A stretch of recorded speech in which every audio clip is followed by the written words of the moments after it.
ಕೂಡ ಈ ಒಂದು ವಿಡಿಯೋ ಕ್ಲಾಸ್ಗೆ ಸ್ವಾಗತ. ನಾವು ಕಳೆದ ತರಗತಿಯಲ್ಲಿ 9ನೇ ತರಗತಿಯ ಗಣಿತ ವಿಷಯದ ಸಮಾಂತರ ಚತುರ್ಭುಜಗಳು ಮತ್ತು ತ್ರಿಭುಜಗಳ ವಿಸ್ತೀರ್ಣಗಳು ಈ ಒಂದು ಅಧ್ಯಾಯಕ್ಕೆ ಸಂಬಂಧಪಟ್ಟ ಹಾಗೆ ಒಂದೇ ಪಾದ ಮತ್ತು ಒಂದೇ ಜೊತೆ ಸಮಾಂತರ ರೇಖೆಗಳ ಮಧ್ಯೆ ಇರತಕ್ಕಂಥ ಸಮಾಂತರ ಚತುರ್ಭುಜಗಳ ಲಕ್ಷಣಗಳ ಬಗ್ಗೆ ತಿಳ್ಕೊಂಡಿದ್ವಿ. ಅದೇ ರೀತಿ ಒಂದೇ ಪಾದದ ಮೇಲೆ ಮತ್ತು ಒಂದೇ ಜೊತೆ ಸಮಾಂತರ ರೇಖೆಗಳ ನಡುವೆ ಇರತಕ್ಕಂಥ ಸಮಾಂತರ ಚತುರ್ಭುಜಗಳ ವಿಸ್ತೀರ್ಣಗಳು ಪರಸ್ಪರ ಸಮನಾಗಿರ್ತವೆ ಅನ್ನೋದನ್ನು ಕೆಲವೊಂದು ಚಟುವಟಿಕೆಗಳ ಮೂಲಕ ನಾವು ತಿಳ್ಕೊಂಡಿದ್ದೀವಿ ಮಕ್ಕಳು. ಸೊ ಈಗ ಈ ಒಂದು ತರಗತಿಯಲ್ಲಿ ಪ್ರಮೇಯ 11.1 ಬಗ್ಗೆ ಅಂದರೆ ಒಂದೇ ಪಾದದ ಮೇಲೆ ಮತ್ತು ಒಂದೇ ಜೊತೆ ಸಮಾಂತರ ರೇಖೆಗಳ ನಡುವೆ ಇರುವ ಎರಡು ಸಮಾಂತರ ಚತುರ್ಭುಜಗಳ ವಿಸ್ತೀರ್ಣಗಳು ಸಮನಾಗಿರ್ತವೆ ಅನ್ನೋದನ್ನು ನಾವು ಈ ಪ್ರಮೇಯವನ್ನು ಸಾಧಿಸಬೇಕಾಗಿದೆ. ನೋಡಿ, ಅದರ ಪ್ರಮೇಯ ಏನಿದೆ, ಒಂದೇ ಪ್ರಮೇಯ 11.1 ಹೇಗೆ ಹೇಳುತ್ತೆ ಅಂದರೆ ಒಂದೇ ಪಾದದ ಮೇಲೆ ಮತ್ತು ಒಂದೇ ಜೊತೆ ಸಮಾಂತರ ರೇಖೆಗಳ ನಡುವೆ ಇರುವ ಎರಡು ಸಮಾಂತರ ಚತುರ್ಭುಜಗಳ ವಿಸ್ತೀರ್ಣಗಳು ಪರಸ್ಪರ ಸಮನಾಗಿರುತ್ತವೆ. ಸೊ ಈ ಒಂದು ಪ್ರಮೇಯವನ್ನು ಸಾಧಿಸಬೇಕಾಗಿದೆ ಮಕ್ಕಳೇ. ಸೊ ಅದಕ್ಕೆ ಪ್ರಮೇಯವನ್ನು ಸಾಧಿಸ್ತಕ್ಕಂಥ ಹಂತಗಳು ಯಾವ್ಯಾವು ಅಂತ ಗೊತ್ತಿದೆ ನಿಮಗೆ. ಪ್ರಮೇಯವನ್ನು ಸಾಧಿಸ್ತಕ್ಕಂಥ ಹಂತಗಳು ಯಾವ್ಯಾವು ಅಂತ ಹೇಳಿದರೆ, ಮೊದಲನೇದಾಗಿ ನಾವು ಈ ಹೇಳಿಕೆಯನ್ನು ನೋಡ್ಕೊಂಡ್ಬಿಟ್ಟು ಒಂದು ನಕ್ಷೆಯನ್ನು ಬಿಡಿಸಬೇಕು. ಆಮೇಲೆ ಆ ನಕ್ಷೆಗೆ ಅನುಗುಣವಾಗಿ ದತ್ತಾಂಶಗಳನ್ನು ಬರೀಬೇಕು. ಆಮೇಲೆ ಸಾಧನೆಯ ರಚನೆ, ಸಾಧನೆ, ಇದು ಪ್ರಮೇಯ ಸಾಧಿಸ್ತಕ್ಕಂಥ ಹಂತಗಳು. ಸೊ ಮೊದಲು ಈ ಹೇಳಿಕೆಯಲ್ಲಿ ಏನಿದೆ ನೋಡ್ತೀವಿ, ಒಂದೇ ಪಾದದ ಮೇಲೆ ಮತ್ತು ಒಂದೇ ಜೊತೆ ಸಮಾಂತರ ರೇಖೆಗಳ ನಡುವೆ ಇರುವ ಎರಡು ಸಮಾಂತರ ಚತುರ್ಭುಜಗಳ ವಿಸ್ತೀರ್ಣಗಳು ಪರಸ್ಪರ ಸಮ. ಸೊ ನಾವಿಲ್ಲಿ ಚಿತ್ರ ಯಾವಾಗ ಬರ್ಕೋಬೇಕು, ನಕ್ಷೆ ಅಂತ ಹೇಳಿದ್ರೆ ಒಂದೇ ಪಾದದ ಮೇಲೆ ನಿಂತಿರ್ತಕ್ಕಂಥ ಎರಡು ಸಮಾಂತರ ಚತುರ್ಭುಜಗಳನ್ನು ಬರ್ಕೋಬೇಕು, ಆಯಿತಾ. ಸೊ ಅದನ್ನು ನಾನು ಬರೀತೀನಿ. ಒಂದೇ ಪಾದದ ಮೇಲೆ ನಿಂತಿರ್ತಕ್ಕಂಥ ಎರಡು ಸಮಾಂತರ ಚತುರ್ಭುಜಗಳನ್ನ ಬರೀತೀನಿ. ಸೊ ಇದು ನಮಗೆ ಒಂದು ಸಮಾಂತರ ಚತುರ್ಭುಜ, ಆಯಿತಾ. ಸೊ ಇದಕ್ಕೆ ನಾನು ಏನು ಹೆಸರು ABCD ಅಂತ ಹೆಸರು ಕೊಡ್ತೀನಿ. ನೆಕ್ಸ್ಟು ಇಲ್ಲಿ ಪಾದ ಯಾವುದು ಅಂದರೆ DC. ಸೊ DC ಪಾದದ ಮೇಲೆ ನಿಂತಿರ್ತಕ್ಕಂಥ ಇನ್ನೊಂದು ಸಮಾಂತರ ಚತುರ್ಭುಜವನ್ನು ಬರೀಬೇಕು, ಹೌದಾ. ಸೊ ಇದು ಇನ್ನೊಂದು ಸಮಾಂತರ ಚತುರ್ಭುಜ ನೋಡಿ, ಇಲ್ಲಿ ಎಷ್ಟಿದೆಯೋ ಸೊ ಈ ಕಡೆಗೆ ಕೂಡ ಅಷ್ಟೇ ಎಕ್ಸ್ಟೆಂಡ್ ಮಾಡಬೇಕು ನಾವು. ಈ ಕಡೆಗೆ ಎಕ್ಸ್ಟೆಂಡ್ ಅಷ್ಟೇ ಮಾಡಿದರೆ ಇನ್ನೊಂದು ಸಮಾಂತರ ಚತುರ್ಭುಜ ಸಿಗುತ್ತೆ, ಆಯಿತಾ. ಸೊ ಇದಕ್ಕೆ ನಾನು E ಅಂತ ಕೊಡ್ತೀನಿ, ಇದಕ್ಕೆ F ಅಂತ ಕೊಡ್ತೀನಿ. ಇಲ್ಲಿ ಎರಡು ಸಮಾಂತರ ಚತುರ್ಭುಜ ಇದೆ, ಒಂದು ABCD ಸಮಾಂತರ ಚತುರ್ಭುಜ, ಇನ್ನೊಂದು DEFC ಸಮಾಂತರ ಚತುರ್ಭುಜ.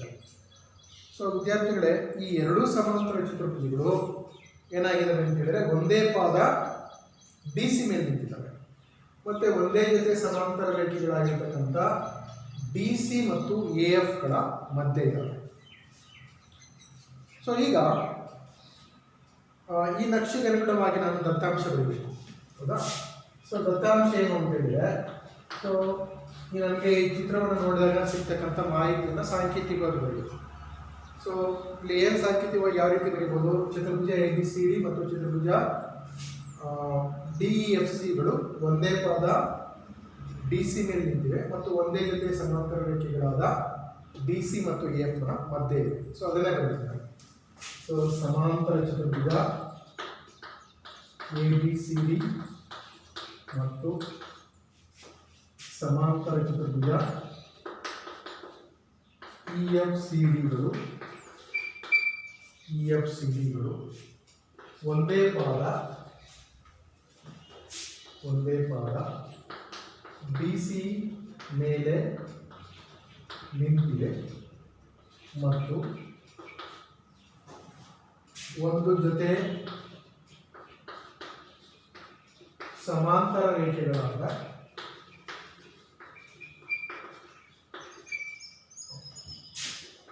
DC ಮತ್ತು AFಗಳ ಮಧ್ಯೆ ಹೌದಾ? ಸೊ ಒಂದೇ ಜೊತೆ ಸಮಾಂತರ ರೇಖೆಗಳಾಗಿರ್ತಕ್ಕಂಥ ಡಿ ಸಿ ಮತ್ತು ಎ ಎಫ್ಗಳ ನಡುವೆ ನಡುವೆ ಇದೇನಿದು ನಮಗೆ ಚಿತ್ರವನ್ನು ನೋಡಿದಾಗ ಸಿಕ್ಕಿರ್ತಕ್ಕಂಥ ಮಾಹಿತಿ ಅಥವಾ ದತ್ತಾಂಶ. ಸೊ ಈಗ ನೆಕ್ಸ್ಟ್ ಸ್ಟೆಪ್ಪಲ್ಲಿ ನಾವು ಏನನ್ನು ಸಾಧಿಸ್ತೀವಿ ಅಂತ ಬರೆಯೋದು ಅದು ಸಾಧನೀಯ ಆಗುತ್ತೆ. ಸಾಧನೆ ಏನು ಅಂತ ಹೇಳಿದ್ರೆ ಸಾಧನೆ ಯಾವಾಗಲೂ ಹೇಗಿರುತ್ತೆ, ಏಳಿಕೆ ಬಲಭಾಗದಲ್ಲಿರುತ್ತೆ. ನೋಡಿ, ಒಂದೇ ಪಾದದ ಮೇಲೆ ಮತ್ತು ಒಂದೇ ಜೊತೆ ಸಮಾಂತರ ರೇಖೆಗಳ ನಡುವೆ ಇರುವ ಎರಡು ಸಮಾಂತರ ಚತುರ್ಭುಜಗಳ ವಿಸ್ತೀರ್ಣಗಳು ಪರಸ್ಪರ ಸಮ. ಅಂದ್ರೆ ಇವೆರಡೂ ಸಮಾಂತರ ಚತುರ್ಭುಜಗಳ ವಿಸ್ತೀರ್ಣಗಳು ಸಮ ಅಂತ ನಾವು ಸಾಧಿಸಬೇಕು. ಸೊ ಅದಕ್ಕೆ ನಾವೇನು ಸಾಧಿಸಬೇಕು ಅಂದ್ರೆ ವಿಸ್ತೀರ್ಣ ಎ ಬಿ ಸಿ ಡಿ, ವಿಸ್ತೀರ್ಣ ಆಫ್ ಸಮಾಂತರ ಚತುರ್ಭುಜ A B C D is equal to ವಿಸ್ತೀರ್ಣ ಆಫ್ ಸಮಾಂತರ ಚತುರ್ಭುಜ ಇ ಎಫ್ ಡಿ ಸಿ. ಹೌದಾ? ಇವು ಪರಸ್ಪರ ಸಮ ಅಂತ ಸಾಧಿಸಬೇಕು. ಆಯ್ತಾ? ಇದೇನಾಯ್ತಿದು ಸಾಧನೆಯ ಆಯಿತು. ಈಗ ನೆಕ್ಸ್ಟ್ ನಾನೇನು ತಗೊಳ್ತೀನಿ, ಸಾಧನೆ ತಗೊಳ್ತೀನಿ. ಹೌದಾ? ಓಕೆ. ಈ ಸಾಧನೆಯಲ್ಲಿ ನಾವು ಇದನ್ನು ಯಾವ ರೀತಿ ಪ್ರೂವ್ ಮಾಡ್ತೀವಿ ಅಂತ ಹೇಳಿದ್ರೆ, ನೋಡಿ ಇಲ್ಲಿ ನಮಗೆ ಎರಡು ತ್ರಿಭುಜಗಳು ಬರುತ್ತೆ. ಹೌದಾ? ಈ ಎರಡು ತ್ರಿಭುಜಗಳನ್ನು ನಾವು ಸರ್ವಸಮ ಅಂತ ಪ್ರೂವ್ ಮಾಡಬೇಕು. ಅಂದರೆ ಎ ಡಿ ತ್ರಿಭುಜ ಮತ್ತು ಬಿ ಎಫ್ ಸಿ ತ್ರಿಭುಜ ಇವೆರಡನ್ನು ಸರ್ವಸಮ ಅಂತ ನಾವು ಪ್ರೂವ್ ಮಾಡಿದರೆ, ನೋಡಿ ಇಲ್ಲಿ ಒಂದು ತ್ರಾಪಿಜ್ಯ ಬರುತ್ತೆ, ಇ ಬಿ ಸಿ ಡಿ ತ್ರಾಪಿಜ್ಯ. ಇ ಬಿ ಸಿ ಡಿ ತ್ರಾಪಿಜ್ಯಕ್ಕೆ ನಾವು ಎ ಇ ಡಿ ತ್ರಿಭುಜವನ್ನು ಕೂಡ ನಮ್ಗೆ ಎ ಬಿ ಸಿ ಡಿ ಸಿಕ್ಬಿಡುತ್ತೆ. ಅದೇ ರೀತಿ ಇ ಬಿ ಸಿ ಡಿ ತ್ರಾಪಿಜ್ಯಕ್ಕೆ ನಾವು ಬಿ ಎಫ್ ಸಿ ತ್ರಿಭುಜವನ್ನು ಕೂಡಿದ್ರೆ ನಮಗೆ ಇ ಎಫ್ ಸಿ ಡಿ ಸಮಾಂತರ ಚತುರ್ಭುಜ ಸಿಗುತ್ತೆ. ಹಾಗಾಗಿ ಇವೆರಡನ್ನು ನಾವು ಫಸ್ಟ್ ಸರ್ವಸಮ ಅಂತ ಪ್ರೂವ್ ಮಾಡ್ತೀವಿ. ಹೌದಾ? ಸೊ ಅದಕ್ಕೆ ಸಾಧನೆ ಮೇಲೆ ಏನು ತಗೊಳ್ತೀನಿ, ತ್ರಿಭುಜ ಎ ಇ ಡಿ ಮತ್ತು ತ್ರಿಭುಜ ಬಿ ಎಫ್ ಸಿಗಳಲ್ಲಿ ಇವೆರಡು ತ್ರಿಭುಜಗಳು. ಸೊ ಇವೆರಡು ತ್ರಿಭುಜಗಳಲ್ಲಿ ನಾನೇನು ಮಾಡ್ತಾ ಇದ್ದೀನಿ, ಯಾವ್ದಾದ್ರು ಮೂರು ಅಂಶಗಳು ಸಮ ಅಂತ ಪ್ರೂವ್ ಮಾಡಬೇಕು. ಸೊ ಇಲ್ಲಿ ಇವೆರಡು ನೋಡಿ, ಇವೆರಡು ಎ ಬಿ ಮತ್ತು ಸಿ ಡಿ ಎಂಥ ರೇಖೆಗಳು, ಎರಡು ಸಮಾಂತರ ರೇಖೆಗಳು. ಸೊ ಸಮಾಂತರ ರೇಖೆಗಳಿಂದ ಉಂಟಾಗಿರ್ತಕ್ಕಂಥ ಅನುರೂಪ ಕೋನಗಳಾಗಿರುವಂತೆ ಡಿ ಎ ಇ ಕೋನ ಮತ್ತು ಸಿ ಬಿ ಎಫ್ ಕೋನ. ಹೌದಾ? ಸೊ ಇವೆರಡು ಕೋನಗಳನ್ನು ನಾವೇನಂತ ಹೇಳ್ಬೋದು, ಪರಸ್ಪರ ಸಮ ಅಂತ ಹೇಳ್ಬೋದು. ಹೌದಾ? ಸೊ ಕೋನ D A E is equal to ಕೋನ ಸಿ ಬಿ ಎಫ್. ಹೌದಾ? ಏಕೆಂದರೆ ಇವು ಅನುರೂಪ ಕೋನಗಳು. ಹೌದಾ? ಸೊ ಎರಡೂ ಕೋನಗಳು ಏನಾಗಿರ್ತವೆ, ಅನುರೂಪ ಕೋನಗಳಾಗ್ತವೆ. ಏಕೆಂದರೆ ಈ ಎ ಡಿ ಬಿ ಸಿಗೆ ಸಮಾಂತರ ಇದೆ, ಸಮಾಂತರ ಚತುರ್ಭುಜ ಆಗಿರೋದ್ರಿಂದ ಎ ಡಿ ಸಮಾಂತರ ಏನಾಗಿದೆ, ಬಿ ಸಿ ಆಗಿದೆ. ಮತ್ತು ಎ ಎಫ್ ಛೇದಕ ರೇಖೆ ಆಗಿದೆ. So A D A B ಸಮಾಂತರ ಬಿ ಸಿ, ಎ ಎಫ್ ಛೇದಕ ರೇಖೆ. ಹೌದಾ? ಈಗ ಸಮಾಂತರ ರೇಖೆಗಳಲ್ಲಿ ನಮಗೆ ಒಂದು ಛೇದಕ ರೇಖೆ ಛೇದಿಸಿದಾಗ ಉಂಟಾಗ್ತಕ್ಕಂಥ ಅನುರೂಪ ಕೋನಗಳು ಸಮನಾಗಿರ್ತವೆ ಅನ್ನೋದನ್ನು ನಾವು 9ನೇ ತರಗತಿ ಮತ್ತು 8ನೇ ತರಗತಿಯಲ್ಲಿ ನಾನು ತಿಳ್ಕೊಂಡಿದ್ದೀನಿ. ಸೊ ಅದನ್ನು ನಾನು ಇಲ್ಲಿ ಬರೆದಿದ್ದೀನಿ. ನೆಕ್ಸ್ಟು ಈ ಕೋನ ಆದಮೇಲೆ ನಮ್ಗೆ ಇದೇ ರೀತಿ ಇನ್ನೊಂದು ಜೊತೆ ಕೋನ ಬರುತ್ತೆ. ಇನ್ನೊಂದು ಜೊತೆ ಕೋನ ಅಂದರೆ ಇವೆರಡು ಕೋನಗಳು. ಹೌದಾ? ಯಾವುದು, ಎ ಇ ಡಿ ಕೋನ ಮತ್ತು ಬಿ ಎಫ್ ಸಿ ಕೋನ. ಹೌದಾ? ಇವೆರಡು ಕೋನಗಳು ಈಕ್ವಲ್ ಆಗಿರ್ತವೆ. ಸೊ ಇವೆರಡು ಕೋನಗಳು ಈಕ್ವಲ್ ಆಗಿರ್ತವೆ ಅಂದರೆ ಇದು ಕೂಡ ಅಷ್ಟೇ, ಇವೆರಡು ಕೂಡ ನಮಗೆ ಇ ಡಿ ಎಫ್ ಸಿಗೆ ಸಮಾಂತರ ಇದೆ. ಹೌದಾ? ಸೊ ಅದಕ್ಕೆ ಎ ಇ ಡಿ ಕೋನ is equal to B F C ಕೋನ. ಇವೆರಡು ಕೋನಗಳು ಪರಸ್ಪರ ಸಮ. ಯಾಕೆ ಸಮ ಇದೆ? ಬಿಕಾಸ್ ಅನುರೂಪ ಕೋನಗಳು ಯಾವ ಸಮಾಂತರ ಇದೆ ನೋಡಿ, ಇ ಡಿ ಸಮಾಂತರ ಎಫ್ ಸಿ. ಸೊ ಇಲ್ಲಿ ಇ ಡಿ ಸಮಾಂತರ ಎಫ್ ಸಿ. ಇವಕ್ಕೆ ಯಾವುದು ಛೇದಕ ರೇಖೆ ಆಗಿದೆ? ಎ ಎಫ್ ಛೇದಕ ರೇಖೆ. ಎ ಎಫ್ ಛೇದಕ ರೇಖೆ.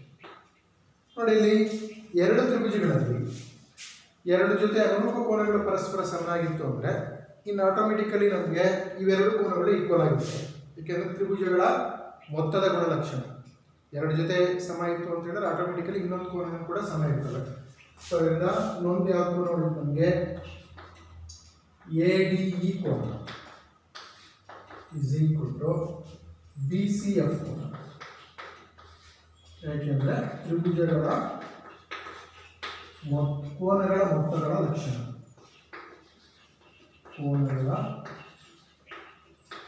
ಮೊತ್ತದ ಲಕ್ಷಣ ಅಂದರೆ ಮೂರು ಒಳಕೋನಗಳ ಮೊತ್ತ 180 ಡಿಗ್ರಿ ಸಮನಾಗಿರುತ್ತೆ. ಯಾವ್ದಾದ್ರು ಎರಡು ಗೊತ್ತಿದ್ರೆ ಇನ್ನೊಂದು ಆಟೋಮೆಟಿಕಲಿ ಅದು 180 ಕಳೆದಾಗ ಎಷ್ಟು ಬರುತ್ತೋ ಅಷ್ಟೇ ಇರುತ್ತೆ. ಸೊ ಇಲ್ಲಿ ನಮಗೆ ಈ ಮೂರು ಕೋನಗಳು ಪರಸ್ಪರ ಸಮ ಇರೋದ್ರಿಂದ ನಾವೇನಂತ ಹೇಳ್ಬೋದು ಅಂತೇಳಿ. ಅದೇ ರೀತಿ ಇನ್ನೊಂದು ಬಾಹು ನೋಡಿ, ಯಾವ ಬಾಹು ಸಮ ಇದೆ ನೋಡಿ, AD ಬಾಹುಗೆ BC ಬಾಹು ಸಮ ಇರುತ್ತೆ. AD is equal to BC. So ಇದು ಯಾಕೆ ಅಂತ ಹೇಳಿದ್ರೆ ಸಮಾಂತರ ಚತುರ್ಭುಜಗಳ ಅಭಿಮುಖ ಬಾಹುಗಳು. So AD is equal to BC because ಸಮಾಂತರ ಚತುರ್ಭುಜದ ಅಭಿಮುಖ ಬಾಹುಗಳು ಚತುರ್ಭುಜದ ಅಭಿಮುಖ ಬಾಹು ಸಮಾಂತರ ಚತುರ್ಭುಜಗಳ ಅಭಿಮುಖ ಬಾಹುಗಳ ಪರಸ್ಪರ ಸಮ ಮತ್ತು ಸಮಾಂತರ ಇರ್ತವೆ. ಅದರಿಂದ AD ಬಾಹು BC ಬಾಹುವಿಗೆ ಸಮ ಇರುತ್ತೆ, AB ಬಾಹು BC ಬಾಹುವಿಗೆ ಸಮ ಇರುತ್ತೆ. So AD is equal to ಏನಾಗುತ್ತೆ, AD is equal to BC ಆಗುತ್ತೆ. ನೋಡಿ, AD is equal to BC ಇದೆ. ಮತ್ತೆ ಅವುಗಳನ್ನು ಒಳಗೊಂಡಿರ್ತಕ್ಕಂಥ ಎರಡು ಕೋನಗಳು ಸಮ ಇರೋದ್ರಿಂದ ನಾವು ಇವೆರಡೂ ತ್ರಿಭುಜಗಳನ್ನು ಸರ್ವಸಮ ಅಂತ ಹೇಳ್ಬೋದು. ಕೋನ ಬಾಹು ಕೋನ ಸಿದ್ಧಾಂತದಲ್ಲಿ ಹೌದಾ. ನೋಡಿ, ಈಗ ಈ ಕೋನ ಸಮನಾಗಿದೆ, ADE ಕೋನ ಇಸ್ ಈಕ್ವಲ್ ಟು BC ಕೋನ ಆಗಿದೆ. ಅದೇ ರೀತಿ BAE ಕೋನ ಇಸ್ ಈಕ್ವಲ್ ಟು CBF ಕೋನ ಆಗಿದೆ. ಅದರಿಂದ ಕೋನ ಬಾಹು ಕೋನ ಸಿದ್ಧಾಂತದ ಮೇಲೆ ಇವೆರಡು ತ್ರಿಭುಜಗಳನ್ನು ಸರ್ವಸಮ ಅಂತ ಕರೀಬೋದು. ಸೊ ದೇರ್ಫೋರ್ ತ್ರಿಭುಜ ABD ಸರ್ವಸಮ ತ್ರಿಭುಜ BFC. ಅದರಿಂದ ಕೋನ ಬಾಹು ಕೋನ ತ್ರಿಭುಜಗಳ ಸರ್ವಸಮತೆಯ ಸಿದ್ಧಾಂತ. ಇದರ ಆಧಾರದಿಂದ ಇವೆರಡೂ ತ್ರಿಭುಜಗಳು ಏನಾಗಿರ್ತವೆ, ಸರ್ವಸಮ ಆಗಿರ್ತವೆ. ನೋಡಿ, ಇವೆರಡೂ ತ್ರಿಭುಜಗಳು ಸರ್ವಸಮ ಆಗಿರ್ತವೆ ಅಂತ ಹೇಳಿದ್ರೆ, ಸೊ ಸರ್ವಸಮ ಆಗಿತ್ತು ಅಂತ ಹೇಳಿದ್ರೆ ಅವುಗಳ ವಿಸ್ತೀರ್ಣಗಳು ಕೂಡ ಸಮ ಆಗಿರ್ತವೆ ಅಂತ ತಿಳ್ಕೊಂತೀವಿ. ಸರ್ವಸಮ ಆಕೃತಿಗಳ ವಿಸ್ತೀರ್ಣಗಳು ಸಮ.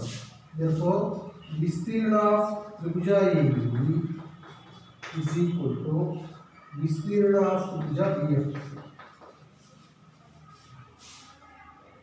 ಸರ್ವಸಮ ತ್ರಿಭುಜಗಳ ಸರ್ವಸಮ ಆಕೃತಿಗಳ ವಿಸ್ತೀರ್ಣಗಳು ಸಮ. ವಿಸ್ತೀರ್ಣಗಳು ಸಮ.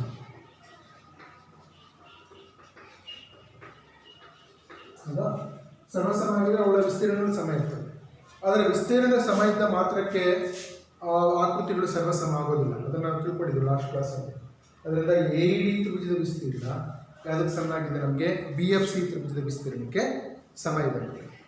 ಸೊ ಈಗ ನಮಗೆ ABCD ತ್ರಿಭುಜ ತಗೊಂಡ್ರೆ ಇದರಲ್ಲಿ ನಾವೇನು ಪ್ರೂವ್ ಮಾಡಬೇಕಾಗಿದೆ, ABCD ವಿಸ್ತೀರ್ಣ ಇಸ್ ಈಕ್ವಲ್ ಟು EFDC ವಿಸ್ತೀರ್ಣ ಪ್ರೂವ್ ಮಾಡಬೇಕಾಗಿದೆ.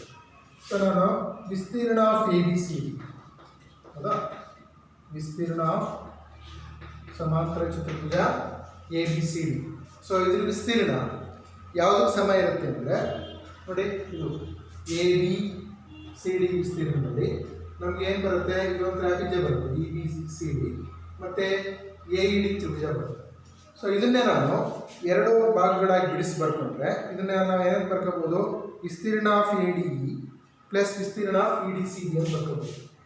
ಸೊ ಇದು ವಿಸ್ತೀರ್ಣ ಆಫ್ ತ್ರಿಭುಜ ABD ಪ್ಲಸ್ ವಿಸ್ತೀರ್ಣ ಆಫ್ ಯಾವುದು ಇನ್ನು ಏನು ಉಳ್ಕೊಳ್ಳುತ್ತೆ, EBCD ಉಳ್ಕೊಳ್ಳುತ್ತೆ. ಇದು EBCD ಉಳ್ಕೊಳ್ಳುತ್ತೆ, ಆಯ್ತಾ. ಆದರೆ ನಮಗೆ ಈ ADE ವಿಸ್ತೀರ್ಣ ಯಾವುದಕ್ಕೆ ಸಮನಾಗಿದೆ ಅಂತ ಹೇಳಿದ್ರೆ BFC ವಿಸ್ತೀರ್ಣಕ್ಕೆ ಸಮನಾಗಿದೆ.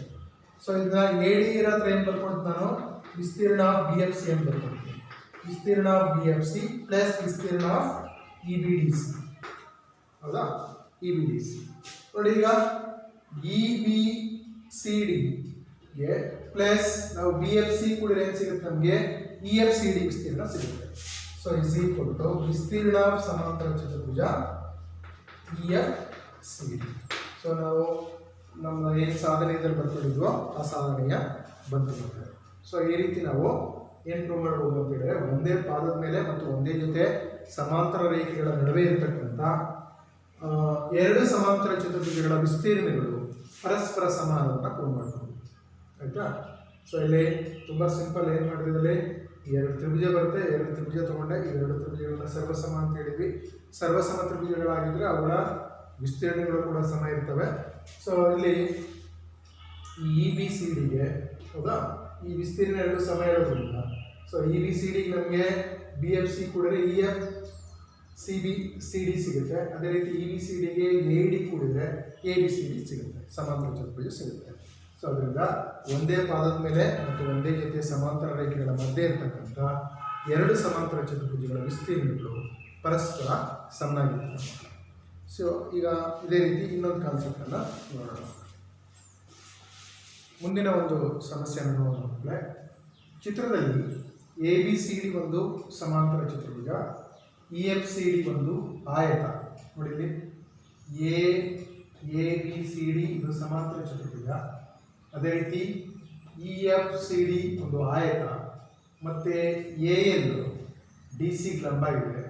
ನಾವು ವಿಸ್ತೀರ್ಣ ಎ ಬಿ ಸಿ ಡಿ ವಿಸ್ತೀರ್ಣ is equal to E F C D ವಿಸ್ತೀರ್ಣ ಅಂತ ಸಾಧಿಸಬೇಕು. ನೋಡಿ, ಈಗ ಫಸ್ಟ್ ಬಂದು ತಗೊಳ್ತೀನಿ. ಮತ್ತೆ ವಿಸ್ತೀರ್ಣ A B C D is equal to D C into A L ಅಂತ ಸಾಧಿಸಬೇಕು. ಈಗ ಮೊದಲು ಏನು ಸಾಧಿಸ್ಬೇಕು ನಾವು, A B C D is equal to ವಿಸ್ತೀರ್ಣ of A B C D is equal to ವಿಸ್ತೀರ್ಣ ಇ ಎಫ್ ಸಿ ಡಿ ಅಂತ ಸಾಧಿಸಬೇಕು. ನೋಡಿ, ಈಗ ಎ ಬಿ ಸಿ ಡಿ ಇದು ಸಮಾಂತರ ಚತುರ್ಭುಜ, ಇ ಎಫ್ ಸಿ ಡಿ ಏನಿದು ಆಯತ. ಹೌದಾ. ಸೊ ಇಲ್ಲಿ ಆಯತನು ಕೂಡ ಒಂದು ಸಮಾಂತರ ಚತುರ್ಭುಜ, ಆಯತನು ಕೂಡ ಒಂದು ಸಮಾಂತರ ಚತುರ್ಭುಜ. ಏಕೆಂದರೆ ಆಯತಲ್ಲೂ ಕೂಡ ಅಭಿಮುಖ ಬಾಹುಗಳು ಪರಸ್ಪರ ಸಮ ಮತ್ತು ಸಮಾಂತರ ಇರ್ತವೆ. ಹೌದಾ. ಸಮಾಂತರ ಚತುರ್ಭುಜದ ಲಕ್ಷಣಗಳೇ ಬರ್ತವೆ. ಅದರಿಂದ ಆಯತ ಒಂದು ಸಮಾಂತರ ಚತುರ್ಭುಜ ಆಗಿರೋದ್ರಿಂದ ನಾವು ಎ ಬಿ ಸಿ ಡಿ ವಿಸ್ತೀರ್ಣ is equal to E F C D ವಿಸ್ತೀರ್ಣ ಅಂತ ಹೇಳ್ಬೋದು. ನೋಡಿ, ವಿಸ್ತೀರ್ಣ A B C D is equal to ವಿಸ್ತೀರ್ಣ ಇ ಎಫ್ ಸಿ ಡಿ. ಹೌದಾ. ಆಯತ ಸಹ ಒಂದು ಸಮಾಂತರ ಚತುರ್ಭುಜ.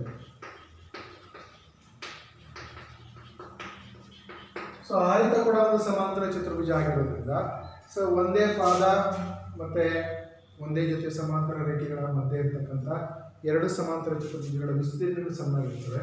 ಅದರಿಂದ ಪ್ರಮೇಯ 11.1 ಲಾಸ್ಟ್ ಏನು ಕಲಿತ್ವಿ.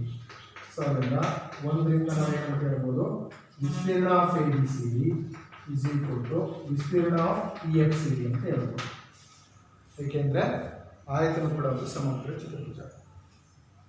ಸೊ ಈಗ ಅದೇ ರೀತಿ ಎರಡನೇದು ವಿಸ್ತೀರ್ಣ of A B C D is equal to D C into A L ಅಂತ ಪ್ರೂವ್ ಮಾಡ್ತೀವಿ ನಾವು. ಹೌದಾ. ಸೊ ಈಗ ಎ ಬಿ ಸಿ ಡಿ ವಿಸ್ತೀರ್ಣ ಇಸ್ ಈಕ್ವಲ್ ಟು ಏನಾಗಿರುತ್ತೆ, D C into F C ಆಗಿರುತ್ತೆ, ಉದ್ದ ಇಂಟು ಅಗಲ. ಹೌದಾ. ಈಗ ವಿಸ್ತೀರ್ಣ of A B C D ವಿಸ್ತೀರ್ಣ of A B C D is equal to ನೋಡಿ, ವಿಸ್ತೀರ್ಣ of A B C D ಯಾವ್ದಕ್ಕೆ ಈಕ್ವಲ್ ಆಗಿದೆ, ಇದು ಕೂಡ ಒಂದು ಆಯತ ಆದಾಗ ಆಯತದ ಉದ್ದ ಮತ್ತು ಅಗಲ ಸಣ್ಣಾಗಿರುತ್ತೆ. ಸೊ ಆಯತದ ಉದ್ದ ಮತ್ತು ಅಗಲ ಅಂತ ಹೇಳಿದರೆ ನಮಗೆ ಉದ್ದ ಡಿ ಸಿ. ಹೌದಾ. ಮತ್ತು ಅಗಲ ಯಾವ್ದು ಬರುತ್ತೆ ನಮಗೆ ಅಂದರೆ ಎಫ್ ಸಿ ಬರುತ್ತೆ. So A B C D is equal to D C into F C ಅಂತ ಬರೀಬೋದು. ಬಿಕಾಸ್ ಆಯತದ ವಿಸ್ತೀರ್ಣ ಇಸ್ ಈಕ್ವಲ್ ಟು ಉದ್ದ ಇಂಟು ಅಗಲ. ಹೌದಾ. ಏಕೆಂದರೆ ಎ ಬಿ ಸಿ ಡಿ ವಿಸ್ತೀರ್ಣ ಆಯತದ ವಿಸ್ತೀರ್ಣಕ್ಕೆ ಸಮ ಇರೋದ್ರಿಂದ ಆಯತದ ವಿಸ್ತೀರ್ಣ ಸೂತ್ರ ಏನು, D C into F C. So ಅದರಿಂದ ನಾನು ವಿಸ್ತೀರ್ಣ of A B C D is equal to D C into F C ಅಂತ ಬರ್ತಿದ್ದೀನಿ. ಆಯಿತಾ. ಇಲ್ಲಿ ನಮಗೆ ಇದರಲ್ಲಿ ಏನು ಕೊಟ್ಟಿದ್ದಾರೆ, ಎ ಎಲ್ ಲಂಬ ಡಿ ಸಿ ಅಂತ ಕೊಟ್ಟಿದ್ದಾರೆ. ಸೊ ಹಾಗಾದರೆ ಎ ಎಲ್ ಲಂಬ ಡಿ ಸಿ. ಇದು ಹೇಗೆ ಬರುತ್ತೆ ಅಂದರೆ ನಾವು ದತ್ತಾಂಶದಿಂದ ಬರ್ತದೆ ಹೌದಾ. ಎ ಎಲ್ ಏನಾಗಿದೆ ಡಿ ಸಿಗೆ ಲಂಬ ಆಗಿದೆ. ಎ ಎಲ್ ಡಿ ಸಿಗೆ ಲಂಬ ಇರೋದ್ರಿಂದ ನಮಗೆ ಎ ಎಲ್ ಸಿ ಎಫ್ ಕೂಡ ಒಂದು ಏನಾಗಿರುತ್ತೆ ಆಯತ ಆಗುತ್ತೆ ಆಯ್ತಲ್ಲ. So A L F C ಕೂಡ ಒಂದು ಆಯತ. ಎ ಎಲ್ ಎಫ್ ಸಿ ಕೂಡ ಒಂದು ಆಯತ. ಹಾಗಾದರೆ ಇಲ್ಲಿ ಎ ಎಲ್ಗೆ ಅಭಿಮುಖವಾಗಿರ್ತಕ್ಕಂಥ ಇದು ಎ ಎಲ್ ಎಫ್ ಸಿ ಆಯತದಲ್ಲಿ ಅಥವಾ ಎ ಎಲ್ ಸಿ ಎಫ್ ಅಲ್ಲ ಎ ಎಲ್ ಸಿ ಎಫ್ ಆಯತದಲ್ಲಿ ನಮಗೆ ಎ ಎಲ್ ಅಭಿಮುಖವಾಗಿರ್ತಕ್ಕಂಥ ಭಾಗ ಯಾವುದು ಅಂತ ಹೇಳಿದರೆ F C. So A L is equal to F C. ಯಾಕೆಂದರೆ ಇದು ಆಯತ ಆಯತದ ಅಭಿಮುಖ ಬಾಹುಗಳು ಪರಸ್ಪರ ಸಮ ಇರ್ತವೆ. ಸೊ ಈಗ ಇದನ್ನು ತಗೊಂಡ್ರೆ ಅದು ಇಕ್ವೇಷನ್ ನಂಬರ್ 1. ಸೊ ಒಂದರಿಂದ ಹೌದಾ, ಒಂದರಿಂದ ನಾವೇನಂತ ಹೇಳ್ಬೋದು, ವಿಸ್ತೀರ್ಣ A B C is equal to D C into F C ನ ಜಾಗದಲ್ಲಿ ಏನಿದೆ ಅಂತ ಹೇಳಿದ್ರೆ ಎ ಎಲ್. ಇಕ್ವೇಷನ್ ನಂಬರ್ 1ರಲ್ಲಿ ಎಫ್ ಸಿ ಇದೆಯಲ್ಲ ಅಲ್ಲಿ ನೀವೇನಾಗ್ರಿ ಎ ಎಲ್ ಅಂತ ಹಾಕಿ. ಸೊ ಆಗ ನಮಗೆ ವಿಸ್ತೀರ್ಣ of A B C D is equal to D C into A L ಈ ಒಂದು ಹೇಳಿಕೆ ಸಿಗುತ್ತೆ ನೋಡಿ. ಸೊ ಅಲ್ಲಿ ಅದೇ ರೀತಿ ಮುಂದಿನ ಒಂದು ಸಮಸ್ಯೆಯನ್ನು ನೋಡೋಣ. ಇನ್ನೊಂದು ಸಮಸ್ಯೆ ಈ ಥರ ಇದೆ. ಒಂದು ತ್ರಿಕೋನ ಮತ್ತು ಒಂದು ಸಮಾಂತರ ಚತುರ್ಭುಜಗಳು ಒಂದೇ ಪಾದದ ಮೇಲಿದ್ದು ಒಂದೇ ಜೊತೆ ಸಮಾಂತರ ರೇಖೆಗಳ ನಡುವೆ ಇದ್ದರೆ ತ್ರಿಕೋನದ ವಿಸ್ತೀರ್ಣ ಸಮಾಂತರ ಚತುರ್ಭುಜದ ವಿಸ್ತೀರ್ಣದ ಅರ್ಧದಷ್ಟಿರುತ್ತದೆ ಎಂದು ಸಾಧಿಸಿ. ಸೊ ಈಗ ಇಲ್ಲಿ ನಾನೇನು ಮಾಡ್ತೇನೆ, ಒಂದು ತ್ರಿಕೋನ ಮತ್ತು ಒಂದು ಸಮಾಂತರ ಚತುರ್ಭುಜ ಒಂದೇ ಪಾದದ ಮೇಲೆ ಇರೋ ರೀತಿ ನಾನು ಇದನ್ನು ಚಿತ್ರವನ್ನು ರಚಿಸ್ತಾ ಇದ್ದೀನಿ. ಸೊ ಇಲ್ಲಿ ಒಂದು ಪಾದ ಇದೆ, ಎ ಬಿ ಪಾದ. ಈ ಎ ಬಿ ಪಾದದ ಮೇಲೆ ಒಂದು ಸಮಾಂತರ ಚತುರ್ಭುಜ ಇದೆ. ಯಾವುದು ಸಮಾಂತರ ಚತುರ್ಭುಜ ಅಂದರೆ ಎ ಬಿ ಸಿ ಡಿ ಸಮಾಂತರ ಚತುರ್ಭುಜ ಆಯಿತಾ. ಓಕೆ,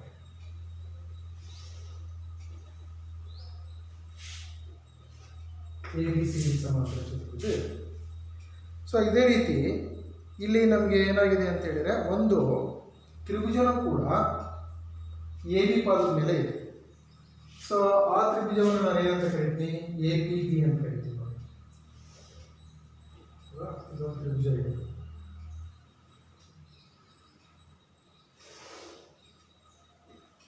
ಎ ಪಿ ಬಿ ತ್ರಿಭುಜ. ಇವು ಮತ್ತೆ ಒಂದೇ ರೇಖೆಗಳ ಮಧ್ಯೆ ಇದೆ. ಏನಾಯ್ತು ನಮಗೆ, ಇಲ್ಲಿ ಒಂದು ತ್ರಿಕೋನ, ಯಾವ ತ್ರಿಕೋನ ಅದು, ಎ ಪಿ ಬಿ ತ್ರಿಕೋನ. ಎ ಪಿ ಬಿ ತ್ರಿಕೋನ ಮತ್ತು ಎ ಬಿ ಸಿ ಡಿ ಸಮಾಂತರ ಚತುರ್ಭುಜಗಳು ಒಂದೇ ಪಾದ ಎ ಬಿ ಮತ್ತು ಒಂದೇ ಜೊತೆ ಸಮಾಂತರ ರೇಖೆಗಳಾದ ಎ ಬಿ ಮತ್ತು ಪಿ ಸಿ ಮಧ್ಯೆ ಇದ್ದಾವೆ. ಈಗ ನಾನು ಏನು ಪ್ರೂವ್ ಮಾಡಬೇಕು ಅಂದರೆ ತ್ರಿಭುಜದ ವಿಸ್ತೀರ್ಣ, ತ್ರಿಭುಜ ಅಂತ ಹೇಳಿದರೆ ಎ ಪಿ ಬಿ ವಿಸ್ತೀರ್ಣ ಎ ಬಿ ಸಿ ಡಿ ವಿಸ್ತೀರ್ಣದ ಅರ್ಧದಷ್ಟಿರುತ್ತೆ ಅಂತ ಪ್ರೂವ್ ಮಾಡಬೇಕು ನಾನು, ಹೌದಾ. ಸೊ ಅದಕ್ಕೆ ಫಸ್ಟು ಏನು ಬರ್ಕೊಳ್ತೀನಿ, ದತ್ತಾಂಶ ಬರ್ಕೊಳ್ತೀನಿ. ಸೊ ದತ್ತಾಂಶ ಏನು, ತ್ರಿಭುಜ ಎ ಬಿ ಪಿ ಮತ್ತು ಸಮಾಂತರ ಚತುರ್ಭುಜ ಎ ಬಿ ಸಿ ಡಿಗಳು ಒಂದೇ ಪಾದ ಎ ಬಿ ಮೇಲೆ ನಿಂತಿದೆ, ಒಂದೇ ಪಾದ ಎ ಬಿ ಮೇಲಿದೆ ಮತ್ತು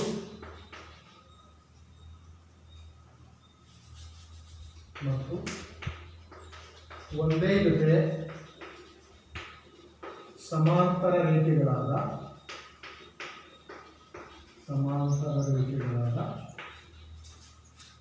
ಎ ಬಿ ಮತ್ತು ಪಿ ಸಿಗಳ ನಡುವೆ ಇದೆ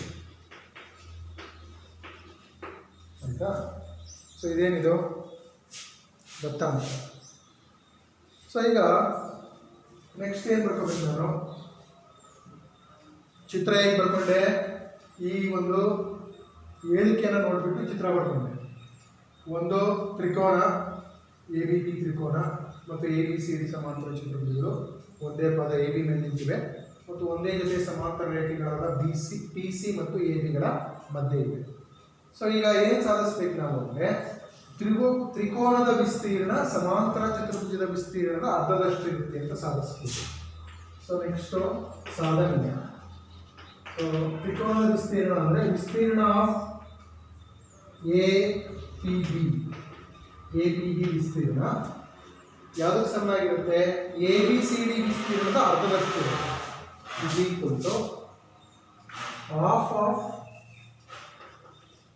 ವಿಸ್ತೀರ್ಣ ಎ ಬಿ ಸಿ ಡಿ. ಸಮಾಂತರ ಚತುರ್ಭುಜದ ವಿಸ್ತೀರ್ಣದ ಅರ್ಧದಷ್ಟು ಇರುತ್ತೆ ಅಂತ ಪ್ರೂವ್ ಮಾಡಬೇಕು ಮಕ್ಕಳು. ಇವಾಗ ಎ ಬಿ ಕ್ಯೂ ಪಿ ಇನ್ನೊಂದು ಸಮಾಂತರ ಚತುರ್ಭುಜ ಎ ಬಿ ಕ್ಯೂ ಪಿ ಅನ್ನು ರಚಿಸ್ತಾ ಇದ್ದೀನಿ. A B Q P. So ಅದಕ್ಕೆ ನಾನು ಕ್ಯೂ ಬಿಯನ್ನು ಎ ಪಿಗೆ ಸಮಾಂತರವಾಗಿ ರಚಿಸ್ತಾ ಇದ್ದೀನಿ. ಎ ಬಿ ಕ್ಯೂ ಪಿ ಸಮಾಂತರ ಚತುರ್ಭುಜವನ್ನು ಸೊ ಎ ಪಿಗೆ ಸಮಾಂತರವಾಗಿ ನಾವು ಬಿ ಕ್ಯೂ ಹೇಳಿದ್ರೆ ಎ ಬಿ ಕ್ಯೂ ಪಿ ಸಮಾಂತರ ಚತುರ್ಭುಜ ಸಿಗುತ್ತೆ. ಸೊ ರಚನೆ ಏನಂದರೆ ಸೊ ಎ ಪಿ ಸಮಾಂತರ ಬಿ ಕ್ಯೂ ರಚಿಸಿ. ಎ ಪಿಗೆ ಸಮಾಂತರವಾಗಿ ಬಿ ಕ್ಯೂ ರಚಿಸಿ. ಸೊ ಎ ಪಿಗೆ ಸಮಾಂತರವಾಗಿ ಬಿ ಕ್ಯೂ ರಚಿಸಾದ್ಮೇಲೆ ನಮಗೆ ಇಲ್ಲಿ ಎರಡು ಸಮಾಂತರ ಚತುರ್ಭುಜಗಳು ಸಿಗ್ತವೆ. ಹೌದಾ? ಸೊ ಸಾಧನೆ ಹೇಗೆ ಸಿಗ್ತವೆ? ಎರಡು ಸಮಾಂತರ ಚತುರ್ಭುಜ, ಒಂದು ಎ ಬಿ ಸಿ ಡಿ ಸಮಾಂತರ ಚತುರ್ಭುಜ ಸಿಗುತ್ತೆ, ಇನ್ನೊಂದು ಎ ಬಿ ಕ್ಯೂ ಪಿ ಸಮಾಂತರ ಚತುರ್ಭುಜ ಸಿಗುತ್ತೆ.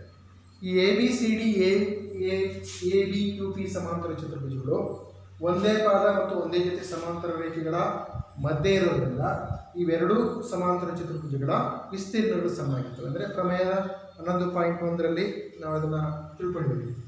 ಸೊ ಈಗ ಸಮಾಂತರ ಚತುರ್ಭುಜ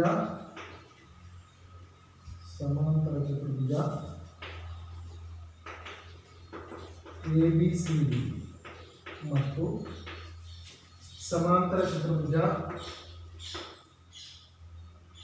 ಎ ಬಿ ಕ್ಯೂ ಪಿ ಗಳು ಒಂದೇ ಪಾದ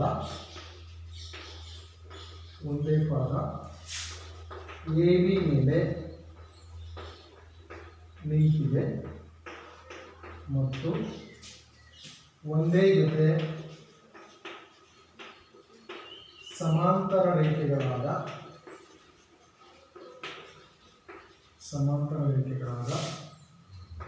ಎ ಬಿ ಮತ್ತು ಪಿ ಸಿಗಳ ನಡುವೆ ಇದೆ. ಹೌದಾ? ಇದು ಯಾಕೆ ಈ ರೀತಿ ಬರಕ್ಕೆ ಮಾಡ್ಕೊಂಡೆ ಅಂದರೆ ರಚನೆಯಲ್ಲಿ ಈ ಥರ ಬರ್ಕೊಂಡು ಮಾಡ್ತಾರೆ. ಹೌದಾ? ರಚನೆ ಅಂದರೆ ಎ ಪಿಗೆ ಸಮಾಂತರವಾಗಿ ಬಿ ಕ್ಯೂ ಅನ್ನು ರಚಿಸಿದಾಗ ಇನ್ನೊಂದು ಸಮಾಂತರ ಚತುರ್ಭುಜ ಇದನ್ನು ಸೇರಿಸಿದ್ವಿ. So A B Q P ಸಮಾಂತರ ಚತುರ್ಭುಜ ಪಡೆದಿದೆ.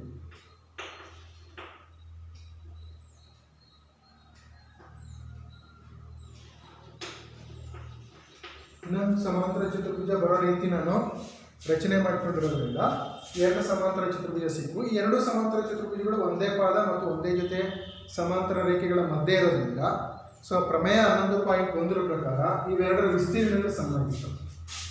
ಸೊ ವಿಸ್ತೀರ್ಣ ಆಫ್ ಸಮಾಂತರ ಚತುರ್ಭುಜ A B C D is equal to ವಿಸ್ತೀರ್ಣ ಆಫ್ ಸಮಾಂತರ ಚತುರ್ಭುಜ ಎ ಬಿ ಕ್ಯೂ ಪಿ ಹೇಗಿದೆ ಅಂದರೆ ಪ್ರಮೇಯ 11.1. ಪ್ರಮೇಯ 11.1 ಪ್ರಕಾರ ಇವೆರಡು ಒಂದೇ ಜೊತೆ ಸಮಾಂತರ ರೇಖೆಗಳ ನಡುವೆ ಇವೆ ಮತ್ತು ಒಂದೇ ಪಾದದ ಮೇಲೆ ನಿಂತಿರೋದ್ರಿಂದ ಇವೆರಡರ ವಿಸ್ತೀರ್ಣಗಳು ಸಮನಾಗಿರ್ತವೆ. ಅದೇ ರೀತಿ ನೋಡಿ, ಈಗ ಈ ಪಿ ಎ ಬಿ ಏನಿದೆ ಹೌದಾ, ಎ ಬಿ ಕ್ಯೂ ಪಿ ಸಮಾಂತರ ಚತುರ್ಭುಜದಲ್ಲಿ ಪಿ ಬಿ ಕರ್ಣ ಆಗಿದೆ. ಸೊ ಪಿ ಬಿ ಕರ್ಣ ಆದಾಗ ಇವೆರಡು ತ್ರಿಭುಜಗಳೇನಾಗಿರ್ತವೆ ಅಂತ ಹೇಳಿದರೆ ವಿಸ್ತೀರ್ಣದಲ್ಲಿ ಪರಸ್ಪರ ಸಮನಾಗಿರ್ತವೆ. ಸೊ ಎ ಸಮಾಂತರ ಚತುರ್ಭುಜ ಎ ಬಿ ಕ್ಯೂ ಪಿನಲ್ಲಿ ಬಿ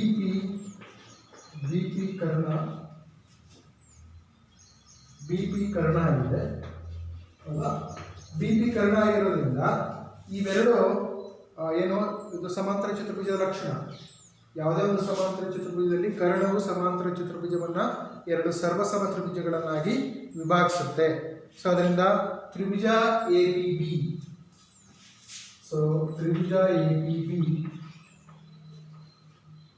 ಪಿ ಬಿ ವಿಸ್ತೀರ್ಣ ಇಸ್ ಈಕ್ವಲ್ ಟು ತ್ರಿಭುಜ ಎ ಬಿ ಕ್ಯೂ ವಿಸ್ತೀರ್ಣ.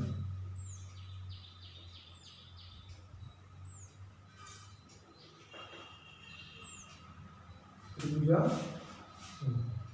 ಬಿ ಕ್ಯೂ ಪಿ ವಿಸ್ತೀರ್ಣ, ಏಕೆಂದರೆ ಸಮಾಂತರ ಚತುರ್ಭುಜದ ಕಾರಣ ಸಮಾಂತರ ಚತುರ್ಭುಜನ ಎರಡು ಸರ್ವಸಮ ತ್ರಿಭುಜಗಳನ್ನಾಗಿ ವಿಭಾಗಿಸುತ್ತೆ. ಕರ್ಣವು ಸಮಾಂತರ ಚತುರ್ಭುಜವನ್ನು ಎರಡು ಸರ್ವಸಮ ತ್ರಿಭುಜಗಳನ್ನಾಗಿ ವಿಭಾಗಿಸುತ್ತದೆ.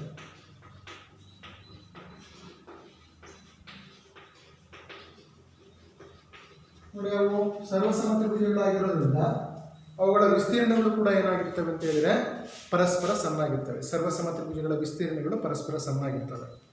ಸೊ ಅದರಿಂದ ಇವು ಸರ್ವಸಮ ಆಗಿರ್ತವೆ. ಇವೆರಡು ವಿಸ್ತೀರ್ಣ ಅಲ್ಲ. ಟ್ರಯಾಂಗಲ್ ಎ ಪಿ ಬಿ ಸರ್ವಸಮ ಟ್ರಯಾಂಗಲ್ ಬಿ ಕ್ಯೂ ಪಿ, ಹೌದಾ? ಈ ಸರ್ವಸಮ ಆಗಿದ್ದರೆ ಆಟೋಮೆಟಿಕಲಿ ಏನಾಗಿರುತ್ತೆ, ವಿಸ್ತೀರ್ಣ ಆಫ್ ತ್ರಿಭುಜ A P B is equal to ವಿಸ್ತೀರ್ಣ ಆಫ್ ತ್ರಿಭುಜ B P B Q B ಆಗಿರುತ್ತೆ. ತ್ರಿಭುಜಗಳು ಸರ್ವಸಮ ಇತ್ತು ಅಂತ ಹೇಳಿದ್ರೆ ಸರ್ವಸಮ ತ್ರಿಭುಜಗಳ ವಿಸ್ತೀರ್ಣಗಳು ಕೂಡ ಏನಾಗಿರ್ತವೆ ಅಂದರೆ ಸಮ ಇರ್ತವೆ. ಸೊ ಇದನ್ನ ಈಕ್ವೇಷನ್ ನಂಬರ್ 2 ಅಂತ ಹೇಳ್ತೀವಿ. ಎ ಪಿ ಬಿ ವಿಸ್ತೀರ್ಣ is equal to B Q P ವಿಸ್ತೀರ್ಣ. ಸೊ ಈಗ ನಮಗೆ ಪಿ ಎ ಬಿ ವಿಸ್ತೀರ್ಣ ನೋಡಿ, ಪಿ ಎ ಬಿ ವಿಸ್ತೀರ್ಣ ಎಷ್ಟಿರುತ್ತೆ ಅಂದರೆ ಎ ಕ್ಯೂ ಬಿ ಪಿನ ಅರ್ಧದಷ್ಟಿರುತ್ತೆ. ಈಗ ತ್ರಿಭುಜ ಎ ಪಿ ಬಿ ವಿಸ್ತೀರ್ಣ ಎಷ್ಟಿರುತ್ತೆ ಅಂತ ಹೇಳಿದ್ರೆ ಎ ಬಿ ಕ್ಯೂ ಪಿ ಸಮಾಂತರ ಚತುರ್ಭುಜದ ಅರ್ಧದಷ್ಟಿರುತ್ತೆ. ಯಾಕೆಂದರೆ ಕರ್ಣವು ಸಮಾಂತರ ಚತುರ್ಭುಜದ ಎರಡು ಸರ್ವಸಮ ತ್ರಿಭುಜಗಳನ್ನಾಗಿ ವಿಭಾಗಿಸುತ್ತೆ. ಅದರಿಂದ ಹಾಫ್ ಆಫ್ ಸಮಾಂತರ ಚತುರ್ಭುಜ ಎ ಬಿ ಕ್ಯೂ ಪಿ, ಹೌದಾ? ಈಗ ನಾವು ಇಲ್ಲಿ ಒಂದೇ ಇದರಲ್ಲಿ ಏನಂತ ಹೇಳಿದ್ದೀನಿ ಅಂತ ಹೇಳಿದ್ರೆ ಇಕ್ವೇಷನ್ ನಂಬರ್ 1ರಲ್ಲಿ ನೋಡಿ ಎ ಬಿ ಸಿ ಡಿ ವಿಸ್ತೀರ್ಣ is equal to A B Q P ವಿಸ್ತೀರ್ಣ ಅಂತ ಹೇಳಿದ್ವಿ. ಅದರಿಂದ ತ್ರಿಭುಜ ಎ ಪಿ ಬಿ ವಿಸ್ತೀರ್ಣ ಇಸ್ ಈಕ್ವಲ್ ಟು ಸಮಾಂತರ ಚತುರ್ಭುಜ ಹಾಫ್ ಆಫ್ ಸಮಾಂತರ ಚತುರ್ಭುಜ ಎ ಬಿ ಕ್ಯೂ ಪಿ ಜಾಗದಲ್ಲಿ ನಾನು ಏನು ಬರೀತೀನಿ, ಎ ಬಿ ಸಿ ಡಿ ಬರೀತೀನಿ. ಎ ಬಿ ಸಿ ಡಿ ವಿಸ್ತೀರ್ಣ, ಹೌದಾ? ಸೊ ನೋಡಿ, ಎ ಪಿ ಬಿ ವಿಸ್ತೀರ್ಣ ಯಾವುದಕ್ಕೆ ಸಮ ಆಯಿತು, half of A B C D ಸಮಾಂತರ ಚತುರ್ಭುಜದ ವಿಸ್ತೀರ್ಣ ಸಮ. ಸೊ ಇದು ತುಂಬ ಮುಖ್ಯವಾಗಿರ್ತಕ್ಕಂಥ ಒಂದು ಹೇಳಿಕೆ. ಸೊ ಯಾವುದೇ ಒಂದು ತ್ರಿಕೋನ ಒಂದು ಸಮಾಂತರ ಚತುರ್ಭುಜ ಒಂದೇ ಪಾದದ ಮೇಲಿದ್ದು ಒಂದೇ ಜೊತೆ ಸಮಾಂತರ ರೇಖೆಗಳ ನಡುವೆ ಇದ್ದರೆ ಆಗ ತ್ರಿಭುಜದ ವಿಸ್ತೀರ್ಣ ಎಷ್ಟಿರುತ್ತೆ ಅಂತ ಹೇಳಿದ್ರೆ ಸಮಾಂತರ ಚತುರ್ಭುಜದ ವಿಸ್ತೀರ್ಣದ ಅರ್ಧದಷ್ಟಿರುತ್ತೆ. ಇವೆರಡೂ ಕೂಡ ತುಂಬ ಇಂಪಾರ್ಟೆಂಟ್ ಆಗಿರ್ತಕ್ಕಂಥ ಪ್ರಮೇಯಗಳು. 11.1 ಇರ್ಬೋದು ಮತ್ತು ಈ ಒಂದು ಇರ್ಬೋದು. ಅಂದರೆ ಕಳೆದ ಒಂದು ಪ್ರಮೇಯ 11.1 ಪ್ರಮೇಯ ಮತ್ತು ಈ ಪ್ರಮೇಯ, ಹೌದಾ? ಇವು ಮುಂದೆ ನಮಗೆ ಇದಕ್ಕೆ ಸಂಬಂಧಪಟ್ಟ ಹಾಗೆ ಸಮಸ್ಯೆಗಳನ್ನು ಬಿಡಿಸಲಿಕ್ಕೆ ತುಂಬ ಇಂಪಾರ್ಟೆಂಟ್ ಆಗಿರ್ತಕ್ಕಂಥ ಪ್ರಮೇಯಗಳು. ಇವುಗಳ ಹೇಳಿಕೆಗಳನ್ನು ಕೂಡ ನಾವು ಕಂಠಪಾಠ ಮಾಡಬೇಕಾಗುತ್ತೆ ಕೆಲವೊಂದು. ಸೊ ಈಗ ಈ ಪ್ರಮೇಯಕ್ಕೆ ಸಂಬಂಧಪಟ್ಟ ಹಾಗೆ ನಾವು ಕೆಲವೊಂದು ಸಮಸ್ಯೆಗಳನ್ನು ಮುಂದಿನ ಒಂದು ತರಗತಿಯಲ್ಲಿ ತಿಳ್ಕೊಳ್ಳೋಣ.